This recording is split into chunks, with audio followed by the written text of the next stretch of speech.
Dear students, आज हम start कर रहे हैं डी फार्मा फर्स्ट ईयर का फार्मास्यूटिक्स का पहला topic, history of pharmacy profession in India. Pharmacy का प्रोफेशन इंडिया में कैसे स्टार्ट हुआ, क्या क्या डेवलपमेंट आए, इसे दो भागों में बांटा गया है। एक बिफोर इंडिपेंडेंस, दूसरा आफ्टर इंडिपेंडेंस। पहले क्या है? The Western or the so-called allopathic system come into India with the British traders, who later become the ruler. Under British rule, this system got state patronage. At that time, it was meant for the ruling race only. Later, it decanted to the people and become popular by the close of 19th century. जो western system था medicine का, उसी को allopathic system कहा गया है, जो India में ब्रिटिश ट्रेडर्स के द्वारा लाया गया है। इस सिस्टम को ब्रिटिश रूलर ही यूज करते थे, जो ब्रिटिश लोग थे वो यूज करते थे। धीरे धीरे ये पूरे इंडिया में फैलता गया और 19th सेंचुरी के बाद ये इंडिया में 19th सेंचुरी कंप्लीट होने के साथ साथ ये इंडिया में कंप्लीटली फैल गया। इसके बाद before 1940 initially the drug were being imported from Europe. Later some drug begin to be manufactured in India. 1940 से पहले जो इंडिया में ड्रग यूज होती थी उन्हें यूरोप से इंपोर्ट किया जाता था। इसके बाद कुछ ड्रग्स इंडिया में भी मैन्युफैक्चर होने लगी। 1901 1901 में the Bengal chemical and pharmaceutical work in Calcutta was established by Acharya PC Ray. 1901 में आचार्य पीसी राय द्वारा the Bengal chemical and pharmaceutical works को कलकत्ता में एस्टैब्लिश किया गया। इस इंडस्ट्री में केमिकल्स और फार्मास्यूटिकल प्रोडक्ट्स की मैन्युफैक्चरिंग की जाती थी। इसके बाद 1903 में a small factory at Parel Bombay was established by professor T K Gujar. Bombay के परेल में एक small factory professor T K Gujar द्वारा एस्टैब्लिश की गई। एक industry, pharmaceutical industry professor T K Gujar द्वारा लगाई गई। फिर 1907 में Alembic chemical works at Baroda by professor T K Gujar. Professor T के गुज्जर के द्वारा एक और कंपनी बड़ौदा में लगाई गई, एलेम्बिक केमिकल वर्क के नाम से। Drug used to be exported in crude form and imported in finished form during 1914 to 1920।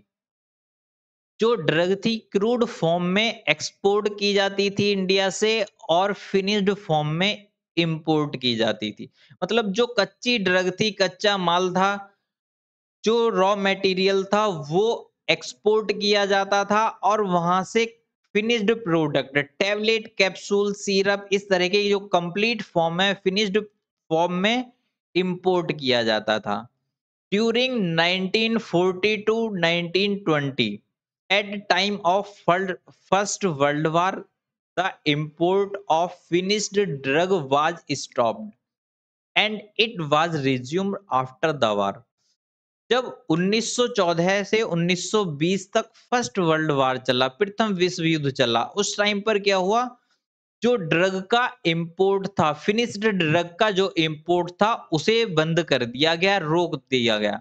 लेकिन वार बंद होने के बाद वो प्रोसेस फिर से स्टार्ट हो गया।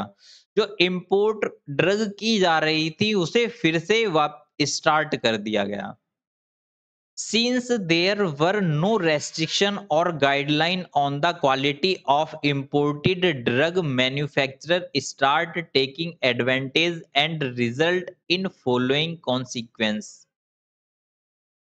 जब फिर से स्टार्ट किया गया तो उस टाइम पर क्या था, इंडिया में ड्रग को कंट्रोल करने के लिए रेगुलेट करने के लिए कोई रेस्ट्रिक्शन नहीं था, कोई गाइडलाइन नहीं थी, कोई टेस्टिंग नहीं थी। ड्रग की क्वालिटी से रिलेटेड इंडिया में कोई रेस्ट्रिक्शन नहीं था, उसके लिए कोई गाइडलाइन नहीं थी, कोई टेस्टिंग नहीं था। तो जो मैन्युफैक्चरर थे वो उस चीज़ का फ़ायदा उठा रहे थे। किस बात का फ़ायदा उठा रहे थे? Inferior quality medicine and adulterated drug were being dumped by foreign manufacturer. जो फॉरेन मैन्युफैक्चरर थे वो इंडिया में इंफीरियर क्वालिटी की मेडिसिन और अडल्ट्रेटेड ड्रग को एक्सपोर्ट कर रहे थे। Unqualified man started selling useless drug. जो यूजलेस ड्रग थी, अनक्वालिफाइड पर्सन उसे भी इंडिया में इंपोर्ट कर रहे थे, उसे भी सेल कर रहे थे। इसके बाद A committee was set up by the government of India under the chairmanship of late Colonel R.N. Chopra on 11th August 1930। 11 अगस्त 1930 को गवर्नमेंट ऑफ इंडिया ने एक कमेटी का सेटअप किया, एक कमेटी का एस्टेब्लिशमेंट किया कर्नल आर एन चोपड़ा की chairmanship में। 11 अगस्त 1930 को कर्नल आर एन चोपड़ा की चेयरमैनशिप में भारत सरकार ने, गवर्नमेंट ऑफ इंडिया ने एक कमेटी का सेटअप किया, एक कमेटी का कॉन्स्टिट्यूशन किया। The purpose of committee was to look into the problem of pharmacy in India and recommending measure to improve it। जो इंडिया में फार्मेसी से रिलेटेड प्रॉब्लम्स आ रही थी, उन प्रॉब्लम्स को मेजर करने के लिए, उन प्रॉब्लम्स को लुक आउट करने के लिए, देखने के लिए और उसमें कैसे इम्प्रूव किया जाए, इसके लिए इस कमेटी को अपॉइंट किया गया। The report was published in 1931 that stated at there was no recognized specialized profession of pharmacy. A set of people known as compounder was filling the gap। जो भारत सरकार द्वारा कमेटी बनाई गई, उन्होंने 1931 में एक रिपोर्ट पब्लिश की, एक रिपोर्ट बनाई और गवर्नमेंट के सामने पेश की। उसमें क्या आया? जो फार्मेसी का प्रोफेशन है वो स्पेस, जो ये कमेटी अपॉइंट हुई, इस कमेटी ने 1931 में एक रिपोर्ट जनरेट की। उस रिपोर्ट में था जो फार्मेसी का प्रोफेशन है, जो फार्मेसी का प्रोफेशन है उसे स्पेशलाइज्ड पर्सन द्वारा ऑपरेट नहीं किया जा रहा है। जो काम फार्मासिस्ट को करना चाहिए, जो स्पेशलाइज्ड पर्सन को करना चाहिए, एक उसका काम कंपाउंडर्स कर रहे हैं। इसके बाद Mahadev Lal Shroff, the father of Indian pharmacy education. Mahadev Lal Shroff को इंडियन फार्मेसी एजुकेशन का फादर कहा जाता है, पिता माना जाता है, क्योंकि इन्होंने क्या किया है, फार्मेसी एजुकेशन की स्टार्टिंग की है। In 1937 Mahadev Lal Shroff, father of pharmacy in India, started formal pharmacy education in BHU in 1937 as a 3-year Bachelor of Pharmacy degree। The curriculum was based on Pharmaceutical Society of Great Britain। 1937 में Mahadev Lal Shroff, father of pharmacy in India, Bharat के pharmacy education के जनक, इन्होंने क्या किया? 1937 में Banaras Hindu university में सबसे पहले 3 साल का bachelor of pharmacy degree course BHU Banaras Hindu university Banaras में फार्मेसी एजुकेशन की स्टार्टिंग की। The curriculum was based on pharmaceutical society of great Britain. जो इसका सिलेबस था, जिस पैटर्न पर फार्मेसी इंडिया में पढ़ाया जा रहा था, बीएचयू में स्टार्ट किया गया, वो ग्रेट ब्रिटेन के बेस पर, ग्रेट ब्रिटेन की जो एजुकेशन थी फार्मास्यूटिकल सोसाइटी की का जो कैरिकुलम था उसके बेस पर स्टार्ट किया गया। इसमें फिर से देखते हैं बीच में क्या क्या स्टेप हुए। 1931 में professor Mahadev Lal Sarof initiated pharmaceutical education at university level in BHU. Professor Mahadev Lal Sarof ने बनारस हिंदू यूनिवर्सिटी में यूनिवर्सिटी लेवल पर फार्मास्यूटिकल एजुकेशन को स्टार्ट किया। 1935 में united province pharmaceutical association was established which later converted into Indian pharmaceutical association. United province pharmaceutical association का establishment किया गया 1935 में, जो बाद में प्रेजेंट में कन्वर्ट हो गया इंडियन फार्मास्यूटिकल एसोसिएशन के नाम से। 1937 professor Mahadev Lal Sarof started Indian journal of pharmacy. Professor Mahadev Lal Sarof ने एक जर्नल स्टार्ट किया इंडियन जर्नल ऑफ फार्मेसी के नाम से। Import of drug bill was presented by government which was later withdrawn. Import of drug bill government के सामने प्रेजेंट किया गया, लेकिन क्या करा गवर्नमेंट ने उसे बाद में विड्रॉ कर दिया, उसे खत्म कर दिया, उसे अमान्य कर दिया। 1940 में all India pharmaceutical Congress association was establish. एक और pharmaceutical association all India pharmaceutical Congress association के नाम से एस्टैब्लिश किया गया, नया बनाया गया। दूसरा क्या हुआ 1940 में drug bill was brought by government to regulate the import, manufacture, sale and distribution of drug in British India।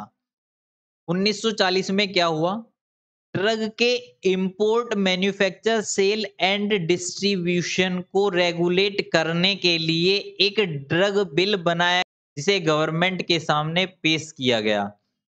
This bill was finally adopted as drug act of 1940। ये एक्ट ब्रिटिश सरकार में पास किया गया द ड्रग एक्ट ऑफ 1940 के नाम से, the drug act 1940। इसके बाद 1941 में the first drug technical advisory board DTAB under this act was constituted. First technical advisory board का कॉन्स्टिट्यूशन किया गया द ड्रग एक्ट 1940 के अंडर में। जब ड्रग एक्ट 1940 पास हुआ तो उसे रेगुलेट कराने के लिए, फॉलो कराने के लिए the drug technical advisory board का कॉन्स्टिट्यूशन किया गया। और दूसरा, central drug laboratory was established in Calcutta. Calcutta में एक सेंट्रल ड्रग लेबोरेटरी, ड्रग की टेस्टिंग के लिए, जो ड्रग मैन्युफैक्चर की जा रही है, इंपोर्ट की जा रही है, उसकी टेस्टिंग के लिए कलकत्ता में एक सेंट्रल ड्रग लेबोरेटरी का एस्टेब्लिशमेंट भी कर दिया गया। फिर 1945 में drug rule under the drug act of 1940 was established. जो ड्रग एक्ट 1940 पास हुआ था, उसके ड्रग रूल भी एस्टैब्लिश किए गए। और दूसरा काम क्या हुआ, pharmacy bill was presented by government to standardize the pharmacy education in India. India में फार्मेसी एजुकेशन को स्टैंडर्डाइज करने के लिए गवर्नमेंट ऑफ इंडिया के सामने, गवर्नमेंट ऑफ इंडिया के समक्ष फार्मेसी बिल को पेश किया गया। 1946 the Indian Pharmacopoeia list was established under the chairmanship of late Colonel R.N. Chopra. It contained list of drug in use in India at that time which was not included in British Pharmacopoeia. Colonel R.N. Chopra की chairmanship में एक the Indian pharmacopoeia list, जो ड्रगों की list थी, उसे publish किया गया। उस लिस्ट में जो इंडिया की ट्रेडिशनल ड्रग थी, उन ड्रगों को मेंशन किया गया था जो ब्रिटिश फार्माकोपिया में इंक्लूड नहीं थी। उन और इंडिया में वो ट्रेडिशनल ड्रग थी, इंडिया में यूज की जा रही थी, उन ड्रगों को द इंडियन फार्माकोपिया लिस्ट में पब्लिश किया गया। अब आफ्टर इंडिपेंडेंस आजादी के बाद भारत में फार्मेसी प्रोफेशन में क्या-क्या डेवलपमेंट हुए? In 1947, India inherited a system for the pharmacy profession from the British rule that was unorganized, and there was no legal restriction on the practice of pharmacy. The concept of pharmacy practice was not realized until after independence was gained. जो आजादी से पहले, जो independence से पहले भारत में चल रहा था फार्मेसी से रिलेटेड, ना कोई रूल था, ना कोई रेगुलेशन थी, ना कोई फार्मेसी प्रैक्टिस के लिए रेस्ट्रिक्शन थी, ना कोई लीगल एक्ट बने हुए थे। उन्हें इंडिपेंडेंस के बाद, आजादी के बाद उन्हें लाया गया। In 1948, the Pharmacy Act 1948 was enacted as the nation's first minimum standard of educational qualification for pharmacy practice to regulate the practice, education and profession of pharmacy. Pharmacy के प्रोफेशन को मेंटेन करने के लिए, एजुकेशन को maintain करने के लिए, practice को रेगुलेट करने के लिए फार्मेसी में एक मिनिमम एजुकेशनल क्वालिफिकेशन होनी चाहिए। उसके लिए ये एक्ट पास किया गया। इसके बाद क्या-क्या एक्शन लिए गए? कौन-कौन से स्टेप चलाए गए? 1948 pharmacy act 1948 establish, pharmacy act 1948 को एस्टैब्लिश कर दिया गया। Indian pharmacopoeial committee was constituted under chairmanship of doctor B N Ghosh. Doctor B N Ghosh की चेयरमैनशिप में इंडियन फार्माकोपियल कमेटी को कॉन्स्टिट्यूट कर दिया गया, बना दिया गया। 1949 1949 में pharmacy council of India establishment under pharmacy act 1948। Pharmacy act 1948 को रेगुलेट कराने के लिए, लागू कराने के लिए pharmacy council of India PCI, भारतीय भेषजिक परिषद का एस्टैब्लिशमेंट या स्थापना की गई। 1954 education regulation have come in force in some state but other state lag behind। कुछ स्टेट में एजुकेशन रेगुलेशन को लाया गया और कुछ स्टेट में इसे नहीं माना गया, कुछ स्टेट में इसे अमान्य कर दिया गया। के बाद drug and magic remedies objectionable advertisement act 1954 was passed to stop misleading advertisements. जो मिसलीडिंग एडवर्टाइजमेंट था, जो फॉल्स एडवर्टाइजमेंट थे, उन्हें कंट्रोल करने के लिए, रोकने के लिए, रेगुलेट करने के लिए the drug and magic remedies objectionable advertisement act 1954 को पास किया गया। 1955 में 1955 में क्या हुआ? Medicinal and toilet preparation excise duty act 1955 was introduced to enforce uniform duty for all state of alcohol products। Alcohol products की सेल के लिए 1955 में the medicinal and toilet preparation excise duty act 1955 को इंट्रोड्यूस कराया गया, enforce कराया गया, इसे पास किया गया। और दूसरा क्या हुआ? First edition of Indian pharmacopoeia was published. Indian pharmacopoeia का पहला एडिशन, पहला संस्करण प्रकाशित किया गया। इसके बाद 1985 में narcotic and psychotropic substance act has been enacted to protect society from the dangerous of addictive drugs. जो एडिक्टिव ड्रग्स थी, जिन ड्रगों की लत लगती थी, जो सोसाइटी के लिए हार्मफुल था, सोसाइटी को प्रोटेक्ट करने के लिए narcotic and psychotropic substance act 1985 को पास किया गया। इसके बाद pharmacy practice The pharmacy mission of the pharmacy profession is to have a positive impact on the provision of public health service by ensuring the safe and effective use of medication.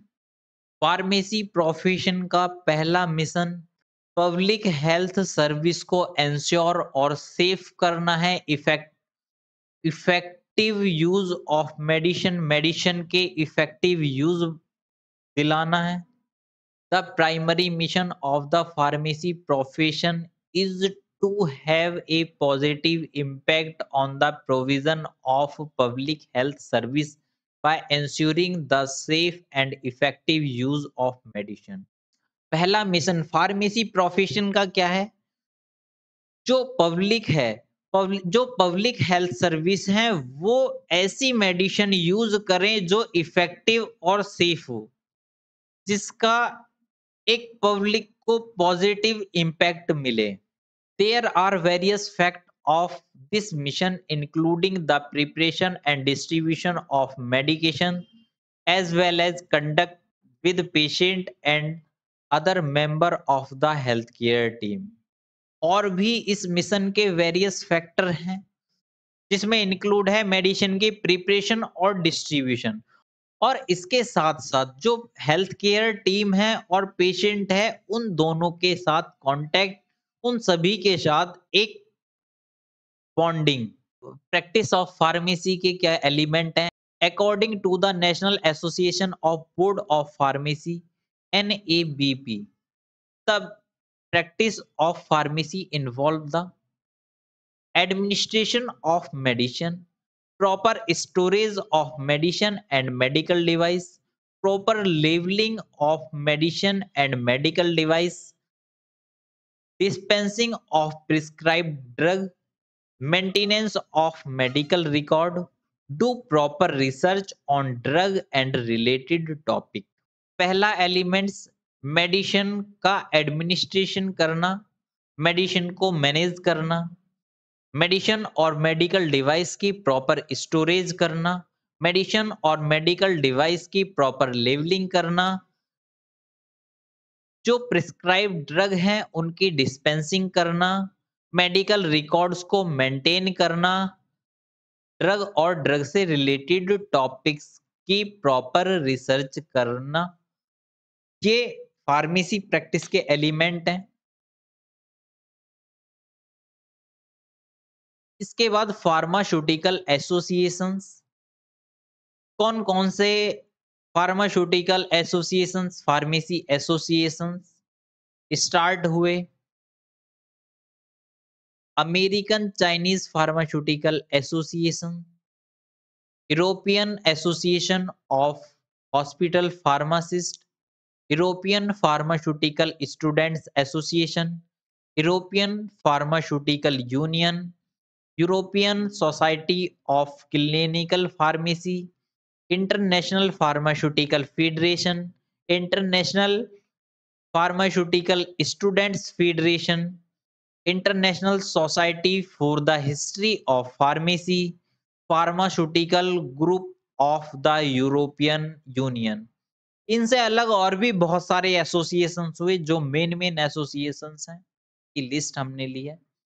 Pharmaceutics का पहला topic history of pharmacy profession in India complete हुआ। इसके बाद second topic pharmacy as a career, D pharma या B pharma, M pharma करने के बाद pharmacy की ऐसी कौन कौन से फील्ड हैं जहां हम कैरियर बना सकते हैं, किस फील्ड में काम कर सकते हैं, कि कहां कहां पर जॉब कर सकते हैं, उनके बारे में पढ़ना है। सबसे पहले analytical chemist, analytical chemist can be recruited in lab that are involved in testing of pharmaceutical and related products, pharmaceuticals और related products, cosmetic, medical device, इनसे related pharmaceutical products और related products, medical device, cosmetics, इनकी testing करने के लिए government laboratory और manufacturing unit की laboratory, उनमें एनालिटिकल केमिस्ट को रिक्रूट किया जाता है। इसके बाद academics, teaching is one of the good option to pursue for those aspirant who are good in academic. The minimum qualification to be a lecturer is B Pharm as per the guideline of PCI. Teaching profession is considered as novel profession. जो academic में अच्छे हैं, pharmacy council of India की guidelines के according B pharma कर कर भी lecturer बना जा सकता है। Teaching profession is considered a novel profession. Teaching profession एक नोवल प्रोफेशन है, सबसे उत्तम प्रोफेशन है। Clinical research with many CRO operations in India, clinical research is an industry itself. India is becoming a hub for clinical research. The demand of professionals in this field is growing rapidly. Clinical research with many CRO option in India, clinical research is an industry itself. India में clinical research organisation, जिसे clinical research industry खुद operate कर रही है, India is becoming a hub for clinical research for demand for professional in this field is growing rapidly. India clinical research का hub बनता जा रहा है।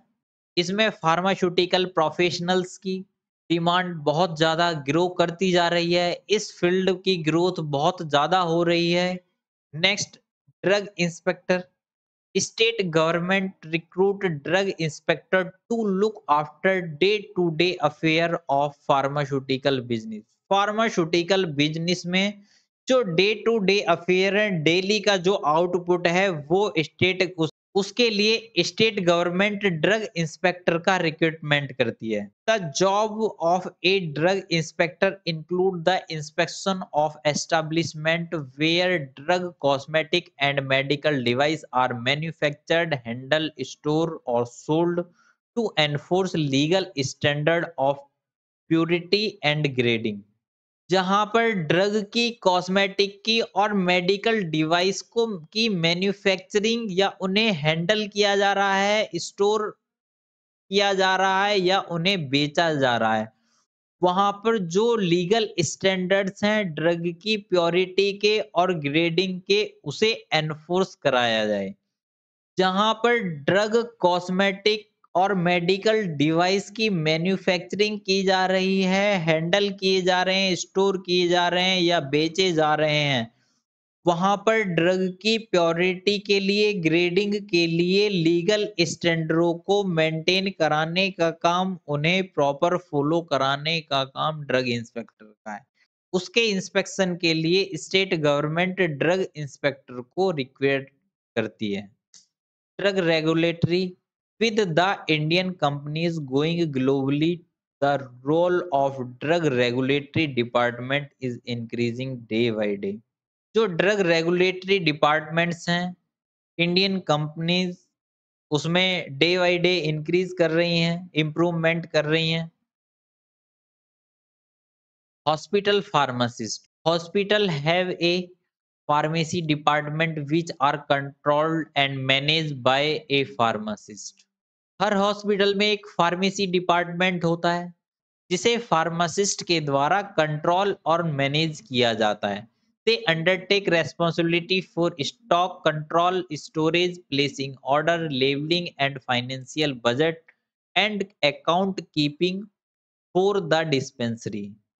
और जो फार्मासिस्ट है उसकी रेस्पॉन्सिबिलिटी रहती है ड्रग के या मेडिसिन के स्टोर को, मेडिसिन के स्टॉक को कंट्रोल करना, ड्रग को स्टोरेज करना, ऑर्डर प्लेस करना, लेबलिंग करना, फाइनेंशियल बजट बनाना, डिस्पेंसरी के अकाउंट कीपिंग करना।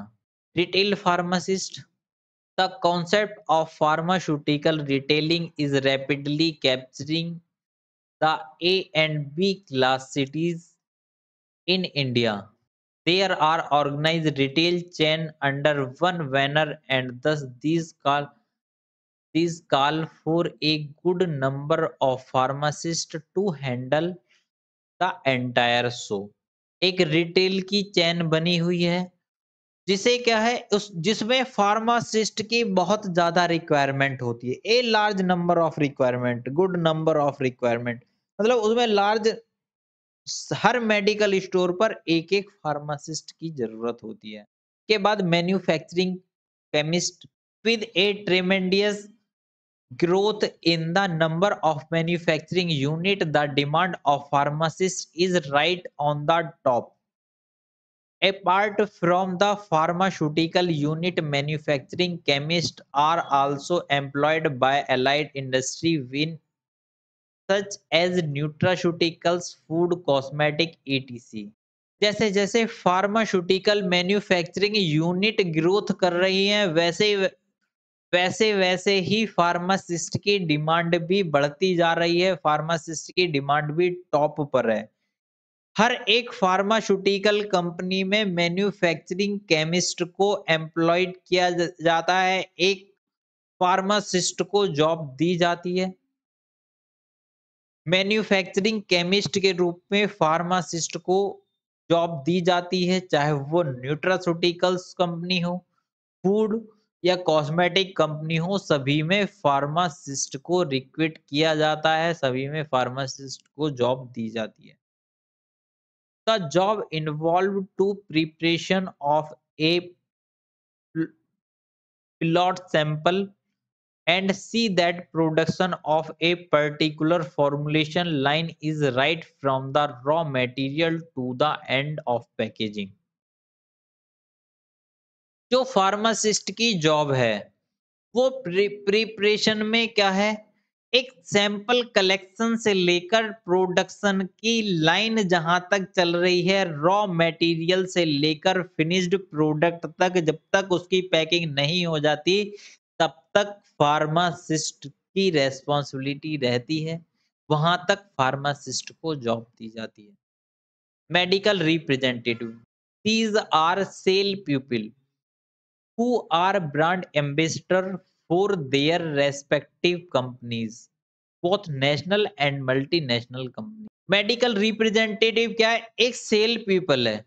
ये क्या है, ब्रांड एम्बेसडर, किसी कंपनी के किसी भी फार्मास्यूटिकल प्रोडक्ट का एक ब्रांड एम्बेसडर मेडिकल रिप्रेजेंटेटिव होता है। वो उस प्रोडक्ट को प्रेजेंट करता है डॉक्टर के पास में, केमिस्ट के पास में, रिटेल स्टोर पर। जो उस प्रोडक्ट को प्रेजेंट करता है वो medical representative. Research and development, research and development always attract the pharmaceutical professionals.